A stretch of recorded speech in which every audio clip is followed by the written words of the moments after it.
After Granddaddy's funeral, I found his old savings passbook. Mama snatched it and threw it right in the trash can. "That's just old junk," she said. "Should have buried it with him."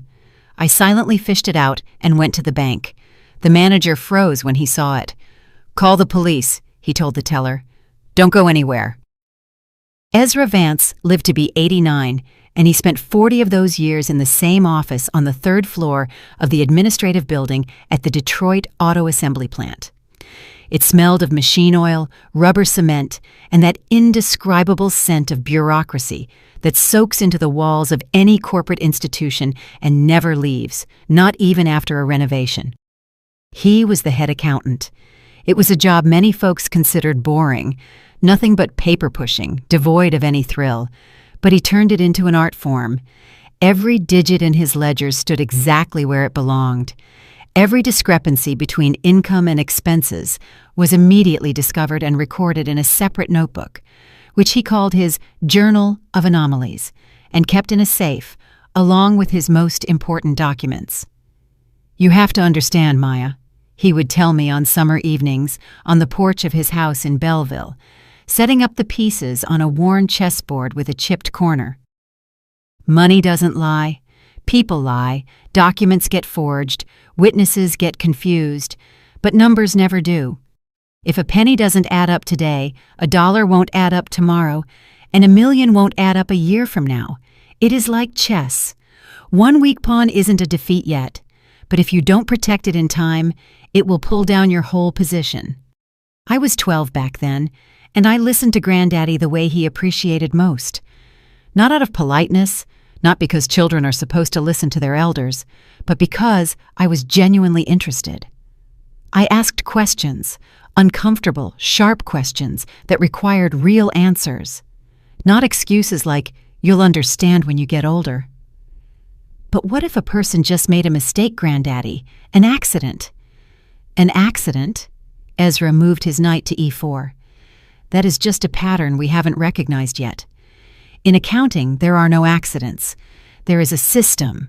There are deviations from the system, and there are reasons for those deviations. Find the reason, and you will find the guilty party, or the innocent one, which is just as important. Your move. I would frown over the board, biting my lip, going over the variations. Granddaddy saw something in me that he didn't notice in the rest of the family. A stubborn honesty, an inability to accept an answer just because an adult gave it. His son Marcus, my father, was a good man, kind and decent, but soft. Too soft for the woman he married, too ready to believe in the best where he should have been preparing for the worst. And his grandson Darius, my brother, knew how to say the right words and make the right face from childhood, but his eyes always remained empty. Granddaddy had long stopped trying to find anything in them other than calculation. "Granddaddy, why do you play chess and not cards?" I asked once. "Cards are more fun. There's a thrill." "In cards, there is too much chance," he answered, taking my rook with his knight. "But in chess, everything is honest. Both sides see the whole board. No hidden cards, no surprises. The one who thinks better wins. Mate in 3 moves, by the way." In 1995, when Ezra's parents sold their brownstone in Philadelphia, the one where he grew up and left 30 years prior to work in the factories, they moved in with him to live out their final years. He accepted the money from the sale not as an inheritance, but as a responsibility, like a baton in a relay race that cannot be dropped. His mother, whose eyesight was failing and who confused the days of the week, squeezed his hand on the threshold of the Belleville house and said in that voice people use for the most important things, "You, Ezra, are smart. You will keep it safe." His father had saved all his life to have something to leave behind. "You will preserve it and make it grow." And he did preserve it. The Great Recession of 2008 swept through the country like a wildfire through dry brush, burning up savings and hopes. People lost everything overnight. 401ks turned into dust, and home values plummeted to nothing. On the television, politicians with shifting eyes explained that no one was to blame and everything would work out for the best. But Ezra, 3 months before the crash, had moved most of his savings into secure bonds and stable assets. Not because he knew about the coming collapse, and not because he had connections in Washington, but because he knew how to read numbers. The Federal Reserve reports, which he studied out of habit like other folks read the sports section with their morning coffee, showed such deviations from the norm, such impossible ratios between reserves and debts, that any literate accountant should have been alarmed. "You're lucky, Ezra," his neighbor Mr. Jenkins told him. Jenkins had lost all his savings in August, including the money set aside for his granddaughter's wedding. "You were born with a silver spoon." "What does luck have to do with it?" Ezra replied, pouring him a drink at a wake for other people's money, for other people's hopes, for a whole country that had once again been deceived by the banks. "You just had to read the documents. It was all written in black and white, only nobody wanted to look. By 2011, when a heart attack took my father Marcus right at his workplace, he died behind the wheel of his company car, not even having time to pull over or realize what was happening. Ezra's accounts held over $800,000. Smart investments, deposits with good interest rates in reliable credit unions, and a small but stable income from a rental property in Detroit that he had been leasing to the same family of teachers since '87. For a retired factory worker, this was a fortune capable of ensuring a comfortable old age for many years. For a man used to counting every penny and knowing where it came from, it was the sum of 40 years of work, the materialized proof that honesty and calculation win. My mother, Loretta, appeared at her husband's funeral in a severe black dress and with the correct expression on her face. Not too crushed by grief to cause distrust, but mournful enough so no one would doubt the sincerity of her feelings. Ezra watched his daughter-in-law over his own son's casket and thought about what Marcus had told him once in passing, over a drink when he was already quite tipsy. It was a strange story about the inheritance from Loretta's mother in Cleveland. $150,000 had evaporated somewhere between the old woman's death and the filing of the documents. Loretta's sister suspected something, even threatened to sue, but couldn't prove anything. The papers were in perfect order, and the deceased had allegedly disposed of the money herself shortly before she died. "Ezra," Loretta said after the repast, clearing the dirty dishes from the table with the businesslike dexterity that distinguishes practical women from sentimental ones, "I'm going to look after you now. You are all alone left, completely alone in this big house, and at your age, you shouldn't be without supervision." "I am not at that age yet," he answered, looking her in the eye and trying to read what was hiding behind the mask of the caring daughter-in-law. "Oh, come now. I don't mean you're feeble. Lord forbid. It's just a big house. The property needs hands. Groceries need to be brought in from the city. I'll come on weekends, help out. Marcus would have wanted this." A correct, rehearsed smile froze on her face, and Ezra saw behind it what others didn't see or didn't want to see. Because it is easier to believe in human kindness than to acknowledge the obvious. 40 years of working with numbers had taught him to recognize false notes not just in documents, but in voices, in gestures, in words chosen too carefully, in the pauses between phrases. Loretta looked at him the same way she had looked at his parents' apartment before convincing Marcus to sell it for the needs of the family, appraisingly estimating the value. But he said nothing.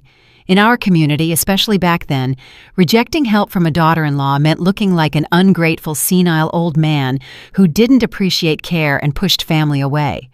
Social norms required accepting the care with dignity, saying thank you, and asking no unnecessary questions. So Ezra accepted, understanding how it would end, but also understanding that he had neither proof nor allies yet. For the first 2 years, Loretta acted cautiously, taking her time, testing the waters. Groceries from the city, prescriptions filled, help with paperwork that became more complicated and tangled every year. She created the image of a devoted daughter-in-law as carefully as a good accountant creates a flawless balance sheet, where every item is supported by documents and every expense is justified by necessity. Neighbors were touched when they met her on the driveway. That Loretta, God bless her, she didn't abandon the old man, drives down every weekend. The family doctor praised her care during appointments. Even my brother Darius, who was never known for filial affection and hadn't shown up in Belleville for years, started visiting more often. True, his conversation was mostly about Granddaddy's house and the land by the creek, which could be sold profitably to developers from Ann Arbor. Ezra waited. He didn't know exactly when the real game would begin, when his daughter-in-law would move from preparation to active measures, but he felt its approach as clearly as he had felt the approach of the recession months before the official announcement. He felt it in small signs, in slips of the tongue, in how Loretta asked about his health more often and his opinion less often. It all started with a power of attorney for managing accounts. "So you don't have to run to the bank for every little thing, Ezra. Not at your age. Not with these roads." Then came the doctor visits. "Let's check your health. At your age, it's important. You're long overdue for a checkup." Diagnoses multiplied with frightening speed, appearing in his medical chart after every visit to the clinic. Memory problems, early signs of age-related dementia, the necessity of constant observation and control. Ezra tried to object, to prove he was in full health and a clear mind, but every objection was diligently recorded by the nurse as a symptom of confusion, aggressive denial, and inadequate reaction to the care of loved ones. In 2013, the probate court declared him largely incapacitated based on medical reports and the testimony of his guardian. Loretta became his official conservator, gaining the right to manage his finances and property. Ezra remembered sitting in the courtroom, small, stuffy, with dusty blinds on the windows, looking at the judge, who didn't even lift her eyes from the papers as she monotonously read the decision. Medical reports, the daughter-in-law's testimony, notes from the clinic, a character reference from the local precinct. Everything was filed flawlessly, like a good financial report where every number is confirmed, every conclusion justified, and there is absolutely nothing to nitpick. "Don't worry, Pops," Loretta said after the hearing, leading him to the car by the arm so solicitously that a passerby would have been touched by the picture. "This is for your own good. Now I can take care of you properly." He remained silent. 40 years of work had taught him the most important thing. When the opponent thinks he has won, when he relaxes and stops watching the little things, that is exactly when he becomes careless. And carelessness always leaves traces. The following years turned into a methodical, systematic looting. Not rough, not obvious, but quiet, paper-based, hidden behind a pile of receipts and checks. Money left the accounts by the thousands. First for treatment and necessary procedures, then for urgent repairs to the house and replacing the heating system, then simply without explanation, because a conservator has the right to dispose of the ward's funds at their discretion. Ezra kept records in an old notebook he hid under his mattress, shoving it deep against the wall. Dates, amounts, document numbers, discrepancies between what Loretta said and where the money actually went. He couldn't stop the theft. The court decision had stripped him of that possibility, but he could document it. He could turn it into an evidence base, into an indictment that would someday be read by those whose job it is to read such documents. Meanwhile, Darius opened a company called Huron Investments with a loud name and a vague line of business. He rented an office in Detroit and bragged during his rare visits to Granddaddy about successful ventures and promising projects. Ezra recognized his own money in these investments by the transfer amounts, by the dates, by how precisely they coincided with the disappearance of funds from his accounts. I visited rarely. Mom always found a reason why now was a bad time. "Granddaddy needs rest," the doctors insist. "He had a hard day. Better not disturb him. He won't recognize you anyway. You'll just get upset." But when I did manage to break through these barriers and arrive without warning, giving Mom no time to prepare, Ezra saw in my eyes the same bewilderment he had felt 15 years ago looking at Loretta. Something is wrong here. Something doesn't add up. The penny isn't in its place. "Granddaddy, how are you?" I would ask, sitting next to him on the sofa, peering into his face. And he felt me searching for signs of the dementia Mom kept harping about. Searching and not finding them. "Maya," he would answer, lowering his voice to a whisper, listening for footsteps in the next room. "Remember I taught you, if a penny doesn't add up today, Tomorrow a dollar won't add up, I finished. I remember, Granddaddy. I remember everything. Remember. And remember my book, My System by Nimzovich. In 2014, while Loretta went to Detroit to file yet another authorization to manage his property, Ezra convinced his neighbor, Old Man Rivers, an old fishing buddy he could still trust, to drive him to Monroe. It was a county center about 25 miles from Belleville, a place Loretta never visited and likely barely knew existed. There, in a small bank branch with a single window and a line of 3 elderly ladies, he opened a new account and transferred $800,000 into it. Everything he had managed to save before losing control of his finances. Everything left from 40 years of labor and his parents' inheritance. He hid the passbook inside the hollowed-out volume of My System, the chess textbook by Nimzovich that we had discussed hundreds of times, analyzing complex positions on the porch on summer evenings. In the endgame, the one who knows how to wait wins, he told the bookshelves, closing the hiding place and returning the book to its spot between Capablanca and Alekhine. He waited 10 years, and he got what he was waiting for, even if not in his lifetime. The funeral was held on a Thursday, short and businesslike, organized by Loretta with the same practical efficiency with which she organized everything else in her life. October rain washed out the dirt roads, turning them into orange slush. The preacher hurried to finish the service, glancing at his watch. Darius was 40 minutes late, blaming traffic coming out of the city, although there is no traffic on a weekday morning. After the repast, when the neighbors had dispersed, taking leftovers in Tupperware and memories of the deceased with them, when the house emptied and went quiet, I slipped, unnoticed, into Granddaddy's study, a small room with bookshelves to the ceiling, smelling of old paper. I remembered his words, spoken 2 weeks ago in a weak, breaking voice, but with unexpected strength in his grip. The book, the chess book, Nimzovich. Only you, Maya. I only trust you.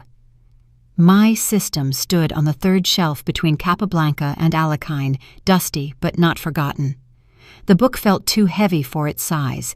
Inside, a hiding place had been cut out, a neat rectangle in the thickness of the pages, and in it lay a worn savings passbook in an old cardboard cover. I didn't have time to examine anything or even open it. A floorboard creaked behind me, and I spun around. Mom stood in the doorway blocking the exit, and the expression on her face changed rapidly, like weather before a storm. Surprise, recognition, fear, and finally, cold, calculated anger. "What are you doing here?" Loretta crossed the room in 3 quick strides, snatched the book from my hands with a sharp, predatory movement, and threw it into the trash can, standing by the door to the kitchen. "That's old junk. Should have buried it with him. And stop digging through his trash. We're selling the house anyway." I stood in the middle of the kitchen, looking at the trash can where the passbook had just fallen, and felt something inside me shift, realign, and take a new position. Just like chess pieces change formation after an unexpected move by the opponent. Mom had already returned to the living room, where Darius was scrolling through real estate listings on his phone, and their voices drifted in, muffled and businesslike. 2 people discussing a deal, not relatives who just buried a grandfather. "Mom, I think I'm going to head out," I said, appearing in the doorway. "I'm really tired." "Of course, baby girl." Loretta turned around with the expression of a caring mother, which she knew how to put on instantly, like a familiar mask. "You go on. Get some rest. It was a heavy day." "Maya, want a ride to the highway?" Darius didn't even lift his eyes from the screen. "Buses aren't running." "No thanks. I drove." I walked out of the house, got behind the wheel, and sat for 5 minutes without starting the engine, looking at the lit windows.